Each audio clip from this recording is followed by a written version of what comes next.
వసంత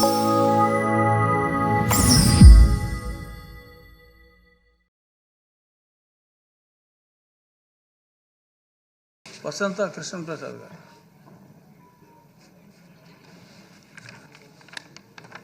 నమస్కారం అధ్యక్ష.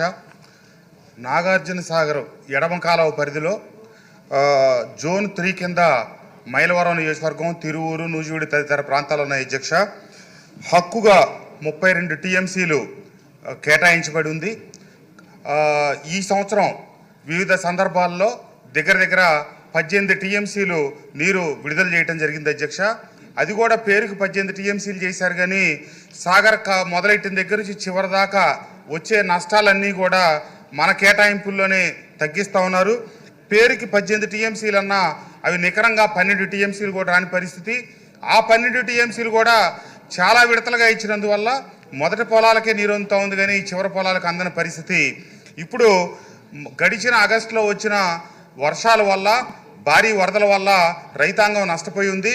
ఇంకా మనకి హక్కుగా విడుదల కావాల్సిన నీరే 13 టీఎంసీలు ఉంది. వ్యవసాయ సీజన్ ముగిసిపోతూ ఉంది. ఇప్పుడు ఆరుతడి పంటలకు మాకు నీరు అత్యవసరం. నేను మంత్రి గారిని కూడా కలిసి చెప్పాను, ఈఎన్సీ గారిని కూడా కలిసి చెప్పాను. ఈ సభ ద్వారా మీ ద్వారా మంత్రి గారికి తెలియజేస్తూ ఉంది ఏంటంటే, ఆరుతడి పంటలు కాపాడుకోవాలంటే మనకు కేటాయించాల్సిన నీరు, మనకు రావాల్సిన నీరు ఇంకా 13 టీఎంసీలు ఉంది. దయచేసి తక్షణం ఆ నీటిని విడుదల చేయించవలసిందిగా మంత్రి గారిని కోరుకుంటూ ఈ అవకాశం కల్పించినందుకు మీకు ధన్యవాదాలు తెలియజేస్తున్నాను. ధన్యవాదాలు అధ్యక్ష.